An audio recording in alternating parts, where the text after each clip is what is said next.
Welcome everyone. Today I am going to be explaining why I think Meta stock is the best stock to buy in the stock market. I will be doing it with my discounted cash flow model. And at the end, I will be saying what I am planning to do with my position in Meta stock, as it is one of my largest positions. So let's get right into it.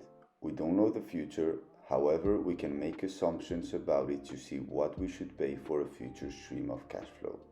I am going to make 7-year assumptions on Metastock to see what price I should pay for Metastock today. Starting with my revenue growth assumptions, I went with 6% on the low assumptions, 8% in the middle, and 12% on the high, and this is why. Over the last 10 years, Meta has had 30% revenue growth. Over the last 5, 20%, and the last year they had minus 1%. However, this is not normal, and Meta is a company that should grow 10%. For my assumptions, I did 6% on the low end, assuming that they struggle and that the metaverse doesn't work out.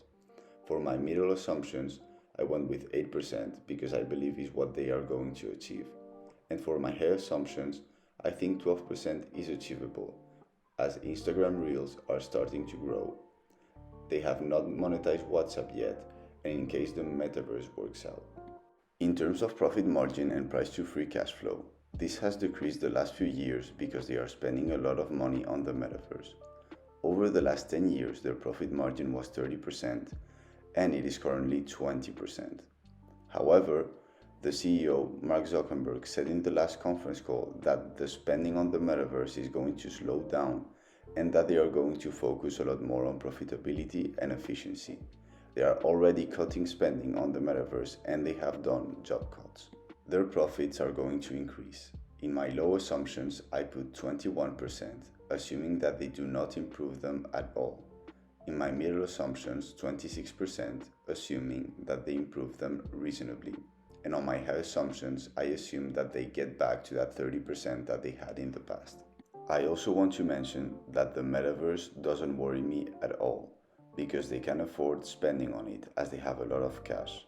If it works out, amazing, and if it doesn't work out, they will just stop spending and the profits and cash flow will increase by a lot. And they have a little less free cash flow, so this is why I went with a percentage less. In terms of PE and price to free cash flow, the average of the stock market is around 15. You should pay a premium for Meta because they have a high moat and one of the best balance sheets. This is why I went for 16, 17 and 18. And I think it's fair to say they have a high moat as they have 3.6 billion people using their platforms each month. The discount rate is the return you want to get each year on your investment. When you invest in an ETF, you can get 9%. So if you take the risk of investing in an individual stock, you should have a higher return. And as your assumptions get higher, your rate of return should be higher. This is why I went for 10, 11 and 12%. Finally, for the shares outstanding change, I put minus 1% because Meta recently announced a 40 billion stock buyback. I only put minus 1% because I wanted to be conservative. So this assumes that Meta buys 1% of their shares every year for the next 7 years. So as you can see, this is why I think Meta stock is one of the best stocks to buy on the stock market, because this stock is a buy if you believe the high, middle or low assumptions.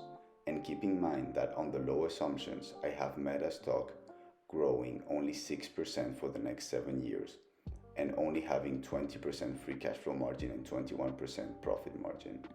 In terms of what I plan on doing with this stock, I will only buy more Meta shares if it drops below 150. This is because my current average is 134 and it is one of my biggest positions already. So thanks for watching. Let me know what stock you want me to analyze next and I'll see you on the next one.